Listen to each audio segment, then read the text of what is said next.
उत्साह वीर रस का स्थायी भाव है। आचार्य रामचंद्र शुक्ल का उत्साह एक मनोवैज्ञानिक निबंध है। उत्साह की प्रेरणा उमंग से होती है। कर्म सौंदर्य की आराधना उत्साह का मूलाधार है। दुख के वर्ग में जो स्थान भय का है, वही स्थान आनंद वर्ग में उत्साह का है।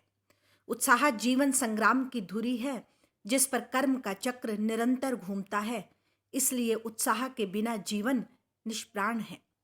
दुख के वर्ग में जो स्थान भय का है, वही स्थान आनंद वर्ग में उत्साह का है। भय में हम प्रस्तुत कठिन स्थिति के नियम से विशेष रूप से दुखी और कभी कभी उस स्थिति से अपने को दूर रखने के लिए प्रयत्नवान भी होते हैं। उत्साह में हम आने वाली कठिन स्थिति के भीतर साहस के अवसर के निश्चय द्वारा प्रस्तुत कर्म सुख की उमंग से अवश्य प्रयत्नवान होते हैं। उत्साह में कष्ट या हानि सहने की दृढ़ता के साथ साथ कर्म में प्रवृत्ति होने के आनंद का योग रहता है। साहसपूर्ण आनंद की उमंग का नाम उत्साह है। कर्म सौंदर्य के उपासक ही सच्चे उत्साही कहलाते हैं। जिन कर्मों में किसी प्रकार का कष्ट या हानि सहने का साहस अपेक्षित होता है, उन सब के प्रति उत्कंठापूर्ण आनंद उत्साह के अंतर्गत लिया जाता है। कष्ट या हानि के भेद के अनुसार उत्साह के भी भेद होते हैं। साहित्य में मानसकों ने इस दृष्टि से युद्धवीर, दानवीर, दयावीर इत्यादि भेद किए गए हैं। इनमें सबसे प्राचीन और प्रधान युद्ध वीरता है, जिसमें आघात, पीड़ा और मृत्यु तक की परवाह नहीं रहती। इस प्रकार वीरता का प्रयोजन अत्यंत प्राचीन काल से पड़ता चला आ रहा है, जिसमें साहस और प्रयत्न दोनों चरम उत्कर्ष पर पहुंचते हैं।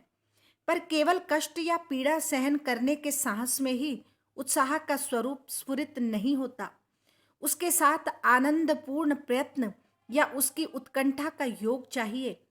बिना बेहोश हुए भारी फोड़ा चिराने को तैयार होना साहस कहा जाएगा, पर उत्साह नहीं। इसी प्रकार चुपचाप बिना हाथ पैर हिलाए घोर प्रहार सहने के लिए तैयार रहना साहस और कठिन से कठिन प्रहार सहकर भी जगह से ना हटना वीरता कही जाएगी। ऐसे साहस और धीरता को उत्साह के अंतर्गत तभी ले सकते हैं जबकि साहस या धीर उस काम को आनंद के साथ करता चला जाएगा, जिसके कारण उसे इतने प्रहार सहने पड़ते हैं। सारांश यह है कि आनंदपूर्ण प्रयत्न या उसकी उत्कंठा में ही उत्साह का दर्शन होता है। केवल कष्ट सहने के निश्चेष्ट साहस में नहीं, धृति और साहस दोनों का उत्साह के बीच संचरण होता है। दानवीर में अर्थ त्याग का साहस अर्थात उसके कारण होने वाले कष्ट या कठिनता को सहने की क्षमता अंतर्निहित रहती है। दानवीरता तभी कही जाएगी जब दान के कारण दानी को अपने जीवन निर्वाह में किसी प्रकार का कष्ट या कठिनता दिखाई देगी। इसी कष्ट या कठिनता की मात्रा संभावना जितनी ही अधिक होगी, दानवीरता उतनी ही ऊंची समझी जाएगी। पर इस अर्थ त्याग के साहस के साथ ही जब तक पूर्ण तत्परता और आनंद के चिन्ह न दिखाई पड़ेंगे, तब तक उत्साह का स्वरूप न खड़ा होगा। युद्ध के अतिरिक्त संसार में और भी ऐसे विकट काम होते हैं जिनमें घोर शारीरिक कष्ट सहना पड़ता है और प्राण हानि तक की संभावना रहती है। अनुसंधान के लिए तुषार मंडित अभ्रभेदी अगम्य पर्वतों की चढ़ाई, ध्रुव देश या सहारा के रेगिस्तान का सफर, क्रूर बर्बर जातियों के बीच अज्ञात घोर जंगलों में प्रवेश इत्यादि भी पूरी वीरता और पराक्रम के कर्म हैं। इसमें जिस आनंदपूर्ण तत्परता के साथ लोग प्रवृत्त हुए हैं, वह भी उत्साह ही है। मनुष्य शारीरिक कष्ट से ही पीछे हटने वाला प्राणी नहीं है। मानसिक क्लेश की संभावना से भी बहुत से कर्मों की ओर प्रवृत्त होने का साहस उसे नहीं होता। जिन बातों से समाज के बीच उपहास, निंदा, अपमान इत्यादि का भय रहता है, उन्हें अच्छी और कल्याणकारी समझते हुए भी बहुत से लोग उनसे दूर रहते हैं। प्रत्यक्ष हानि देखते हुए भी कुछ प्रथाओं का अनुसरण बड़े बड़े समझदार तक इसलिए करते चलते हैं कि उनके त्याग से वे बुरे कहे जाएंगे, लोगों में उनका वैसा आदर सम्मान ना रह जाएगा। उसके लिए मान ग्लानि का कष्ट सब शारीरिक क्लेशों से बढ़कर होता है। जो लोग मान अपमान का कुछ भी ध्यान ना करके, निंदा स्तुति की कुछ भी परवाह ना करके किसी प्रचलित प्रथा के विरुद्ध पूर्ण तत्परता और प्रसन्नता के साथ कार्य करते हैं, वे एक ओर तो उत्साही और वीर कहलाते हैं और दूसरी ओर भारी बेहया। किसी शुभ परिणाम पर दृष्टि रखकर निंदा स्तुति मान अपमान आदि की कुछ परवाह न कर कर प्रचलित प्रथाओं का उल्लंघन करने वाले वीर उत्साही कहलाते हैं। यह देखकर बहुत से लोग केवल इस विरुद्ध के लोभ में ही अपनी उछल कूद दिखाया करते हैं। वे केवल उत्साही और साहसी कहे जाने के लिए ही चली आती हुई प्रथाओं को तोड़ने की धूम मचाया करते हैं। शुभ या अशुभ परिणाम से उन्हें कोई मतलब नहीं, उनकी ओर उनका ध्यान लेश मात्र नहीं रहता। जिस पक्ष के बीच की सुख्याति का वे अधिक महत्व समझते हैं, उसकी वाहवाही से उत्पन्न आनंद की चाह में वे दूसरे पक्ष के बीच की निंदा या अपमान की भी कुछ परवाह नहीं करते। ऐसे ओछे लोगों के साहस या उत्साह की अपेक्षा उन लोगों के साहस भाव की दृष्टि से कहीं अधिक मूल्यवान है, जो किसी प्राचीन प्रथा की, चाहे वास्तव में हानिकारिणी ही हो, उपयोगिता का सच्चा विश्वास रहते हुए प्रथा तोड़ने वालों की निंदा, उपहास, अपमान आदि सहा करते हैं। समाज सुधार के वर्तमान आंदोलनों के बीच जिस प्रकार सच्ची अनुभूति से प्रेरित उच्चाशय और गंभीर पुरुष पाए जाते हैं, उसी प्रकार तुच्छ मनोवृत्तियों द्वारा प्रेरित साहसी और दयावान भी बहुत मिलते हैं। मैंने कई छिछोरों और लंपटों को विधवाओं की दशा पर दया दिखाते हुए उनके पापाचार के लंबे चौड़े दास्तान हम हरदम सुनाते पाया है। ऐसे लोग वास्तव में काम कथा के रूप में ऐसे वृत्तांतों का तन्मयता के साथ कथन और श्रवण करते हैं। इस ढांचे के लोगों से सुधार के कार्य में कुछ सहायता पहुंचाने के स्थान पर बाधा पहुंचाने ही की संभावना रहती है। सुधार के नाम पर साहित्य के क्षेत्र में भी ऐसे लोग गंदगी फैलाते पाए जाते हैं। उत्साह की गिनती अच्छे गुणों में होती है। किसी भाव के अच्छे या बुरे होने का निश्चय अधिकतर उसकी प्रवृत्ति के शुभ या अशुभ परिणाम के विचार से होता है। वही उत्साह जो कर्तव्य कर्मों के प्रति इतना सुंदर दिखाई पड़ता है, अकर्तव्य कर्मों की ओर होने पर वैसा श्लाघ्य नहीं प्रतीत होता। आत्मरक्षा, पर रक्षा, देश रक्षा आदि के निमित्त साहस की जो उमंग देखी जाती है, उसके सौंदर्य को परपीड़न, डकैती आदि कर्मों का साहस कभी नहीं पहुंचा सकता। यह बात होते हुए भी विशुद्ध उत्साह या साहस की प्रशंसा संसार में थोड़ी बहुत होती है। अत्याचारियों या डाकुओं के शौर्य और साहस की कथाएं भी लोग तारीफ करते हुए सुनते हैं। अब तक उत्साह का प्रधान रूप ही हमारे सामने रहा, जिसमें साहस का पूरा योग रहता है, पर कर्म मात्र के संपादन में जो तत्परता, पूर्ण आनंद देखा जाता है, वह उत्साह ही कहा जाता है। सब कर्मों में साहस अपेक्षित नहीं होता, पर थोड़ा बहुत आराम, विश्राम, सुभीते इत्यादि का त्याग सब में करना पड़ता है। और कुछ भी नहीं तो उठकर बैठना, खड़ा होना या 10-5 कदम चलना ही पड़ता है। जब तक आनंद का लगाव किसी क्रिया, व्यापार या उसकी भावना के साथ नहीं दिखाई पड़ता, तब तक उसे उत्साह की संज्ञा प्राप्त नहीं होती। यदि किसी प्रिय मित्र के आने का समाचार पाकर हम चुपचाप ज्यों के त्यों आनंदित होकर बैठे रह जाएं या थोड़ा हंस भी दे, तो यह हमारा उत्साह नहीं कहा जाएगा। हमारा उत्साह तभी कहा जाएगा जब हम अपने मित्र का आगमन सुनते ही उठ खड़े होंगे, उससे मिलने के लिए दौड़ पड़ेंगे और उसके ठहरने आदि के प्रबंध में प्रसन्न मुख इधर उधर आते जाते दिखाई देंगे। प्रयत्न और कर्म संकल्प उत्साह नामक आनंद के नित्य लक्षण है। प्रत्येक कर्म में थोड़ा या बहुत बुद्धि का योग भी रहता है।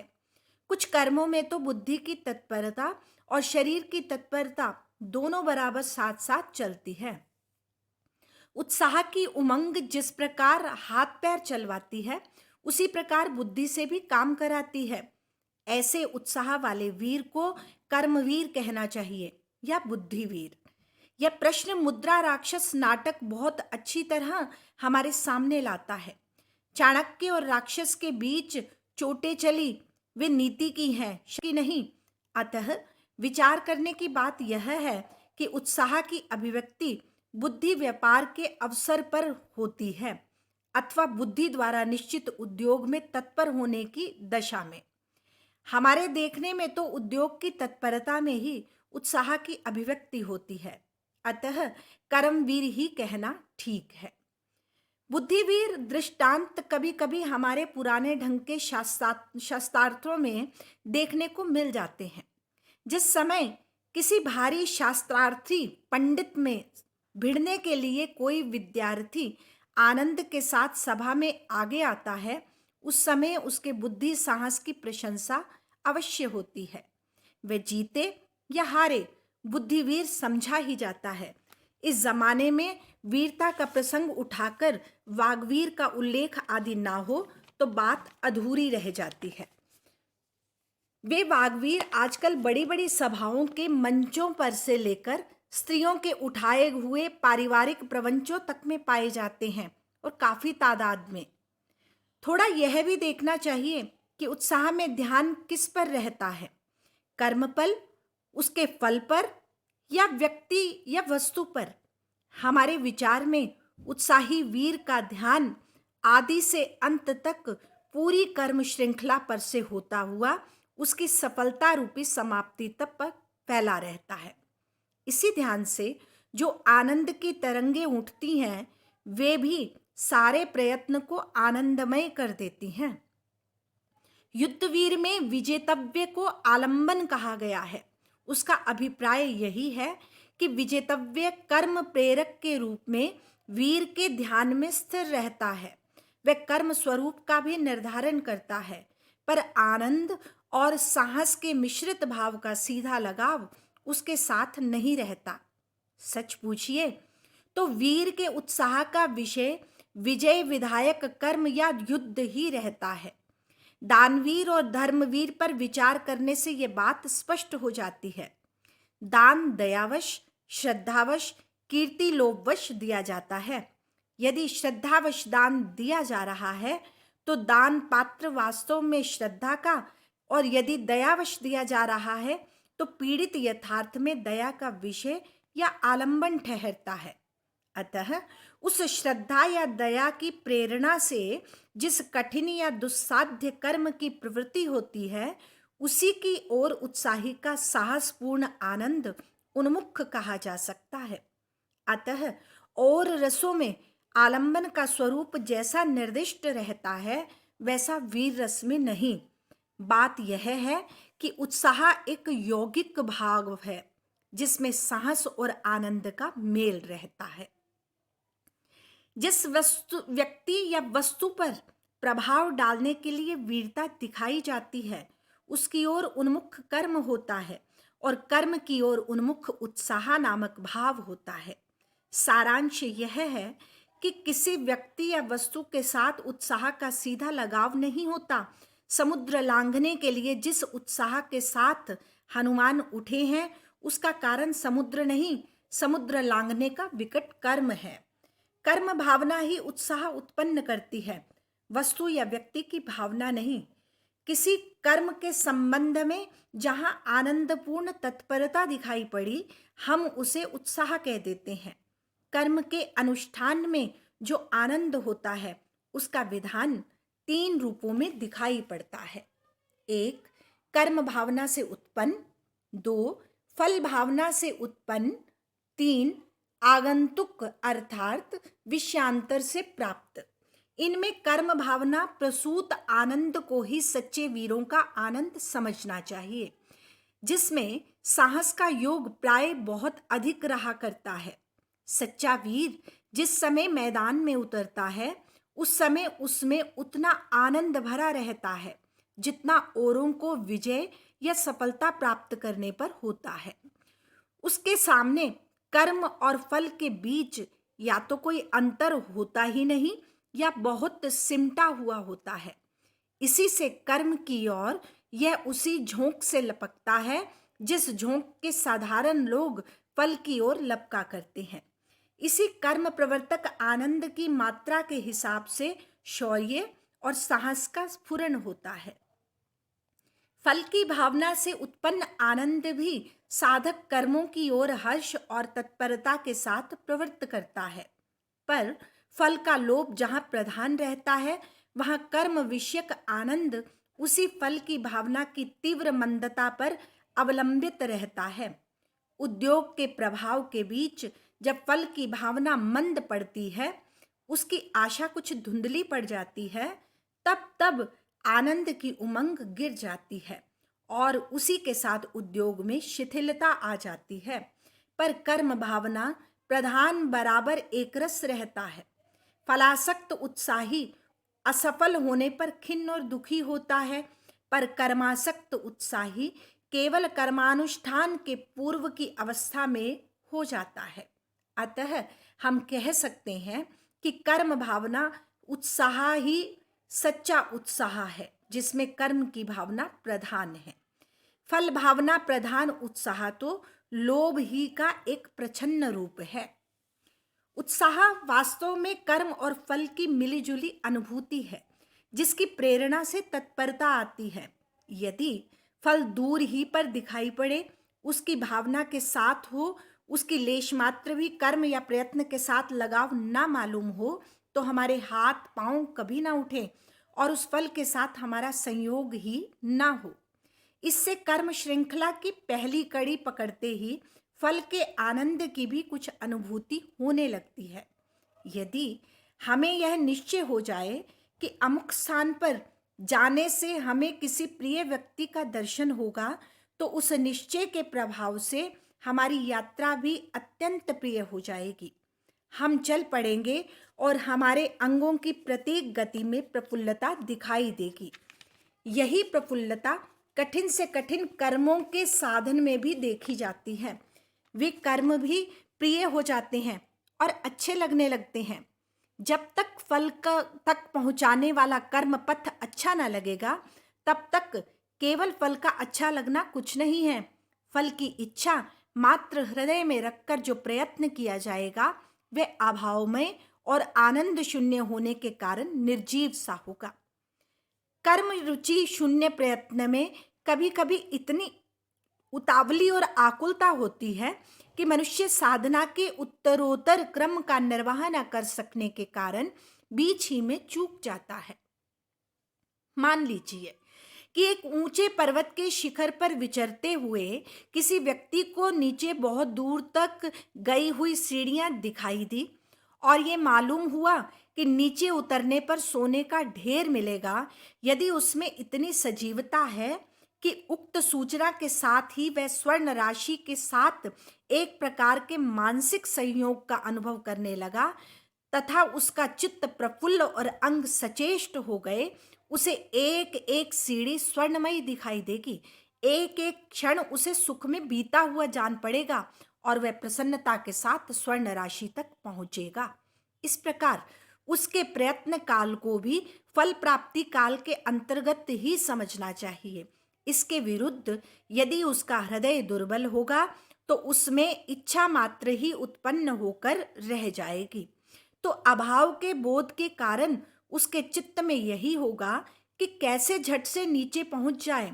उसे एक एक सीढ़ी उतरना बुरा मालूम होगा और आश्चर्य नहीं कि वह या तो हार कर बैठ जाए या लड़खड़ाकर मुंह के बल गिर पड़े। फल की विशेष आसक्ति से कर्म के लाघव की वासना उत्पन्न होती है। चित्त में यही आता है कि कर्म बहुत सरल करना पड़े और फल बहुत सा मिल जाए। श्री कृष्ण ने कर्म मार्ग से फलासक्ति की प्रबलता हटाने का बहुत ही स्पष्ट उपदेश दिया है।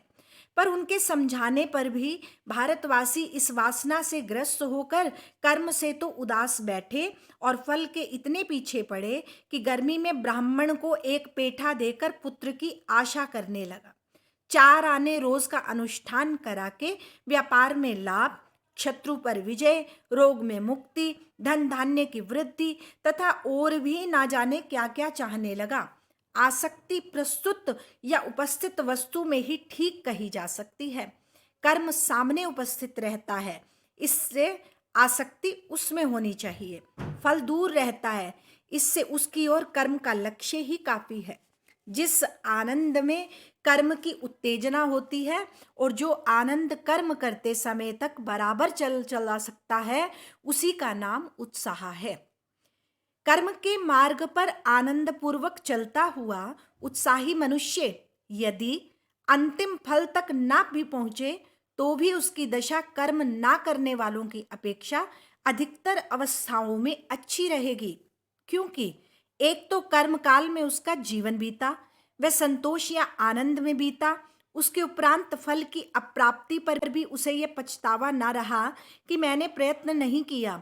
फल पहले से कोई बना बनाया पदार्थ नहीं होता। अनुकूल प्रयत्न कर्म के अनुसार उसके एक एक अंग की योजना होती है। बुद्धि द्वारा पूर्ण रूप से निश्चित की हुई व्यापार परंपरा का नाम ही प्रयत्न है।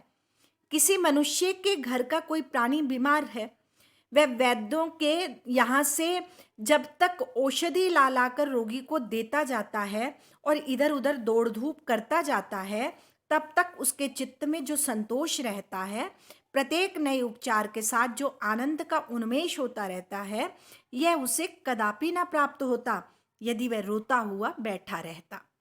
प्रयत्न की अवस्था में उसके जीवन का जितना अंश संतोष, आशा और उत्साह में बीता, अप्रयत्न की दशा में उतना ही अंश केवल शोक और दुख में कटता। इसके अतिरिक्त रोगी के ना अच्छे होने की दशा में भी वह आत्मगलानी के उस कठोर दुख से बचा रहेगा जो उसे जीवन भर यह सोच सोच कर होता कि मैंने पूरा प्रयत्न नहीं किया।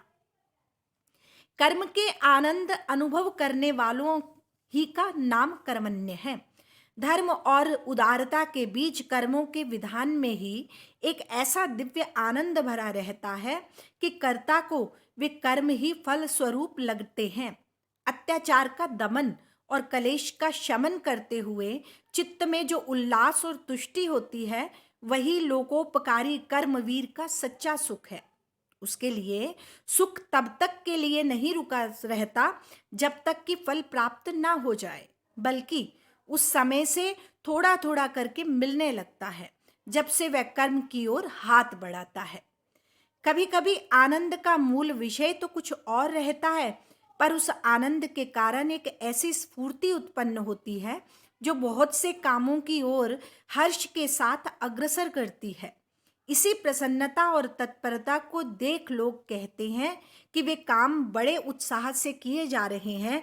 यदि किसी मनुष्य को बहुत सा लाभ हो जाता है या उसकी कोई बड़ी भारी कामना पूर्ण हो जाती है, तो जो काम उसके सामने आते हैं उन सबको वह बड़े हर्ष और तत्परता के साथ करता है।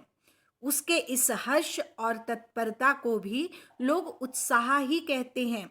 इसी प्रकार किसी उत्तम फल या सुख प्राप्ति की आशा या निश्चय से उत्पन्न आनंदवाद फलोन्मुख प्रयत्नों के अतिरिक्त और दूसरे व्यापारों के साथ संलग्न होकर उत्साह के रूप में दिखाई पड़ता है। यदि हम किसी ऐसे उद्योग में लगे हैं जिससे आगे चलकर हमें बहुत लाभ या सुख की आशा है, तो हम उस उद्योग को तो उत्साह के साथ करते ही हैं। अन्य कार्यों में भी प्राय अपना उत्साह दिखा देते हैं। यह बात उत्साह में नहीं, अन्य मनोविकारों में भी बराबर पाई जाती है। यदि हम किसी बात पर क्रुद्ध बैठे हैं और इसी बीच में कोई दूसरा आकर हमसे कोई बात सीधी तरह भी पूछता है, तो भी हम उस पर झुंझला उठते हैं। इस झुंझलाहट का ना तो कोई निर्दिष्ट कारण होता है, ना उद्देश्य। यह केवल क्रोध की स्थिति व्याघात को रोकने की क्रिया है, क्रोध की रक्षा का प्रयत्न है। इस झुंझलाहट द्वारा हम ये प्रकट करते हैं कि हम क्रोध में हैं और क्रोध में ही रहना चाहते हैं। क्रोध को बनाए रखने के लिए हम उन बातों से भी क्रोध ही संचित करते हैं जिससे दूसरे भी यह बात उत्साह में नहीं, अन्य मनोविकारों में भी बराबर पाई जाती है। यदि हम किसी बात पर क्रुद्ध बैठे हैं और इसी बीच में कोई दूसरा आकर हमसे कोई बात सीधी तरह भी पूछता है, तो भी हम उस पर झुंझला उठते हैं। इस झुंझलाहट का ना तो कोई निर्दिष्ट कारण होता है, न उद्देश्य। यह केवल क्रोध की स्थिति, व्याघात को रोकने की क्रिया है, क्रोध की रक्षा का प्रयत्न है। इस झुंझलाहट द्वारा हम ये प्रकट करते हैं कि हम क्रोध में हैं और क्रोध में ही रहना चाहते हैं। क्रोध को बनाए रखने के लिए हम उन बातों से भी क्रोध ही संचित करते हैं जिससे दूसरी अवस्था में हम विपरीत भाव प्राप्त करते हैं। इसी प्रकार यदि हमारा चित्त किसी विषय में उत्साहित रहता है तो हम अन्य विषयों में भी अपना उत्साह दिखा देते हैं। यदि हमारा मन बढ़ा हुआ रहता है तो हम बहुत से काम प्रसन्नता पूर्वक करने के लिए तैयार हो जाते हैं। इसी बात का विचार करके सलाम साधक लोग हाकिमों से मुलाकात करने के पहले अर्दलियों से उनका मिजाज पूछ लिया करते हैं। यह बात उत्साह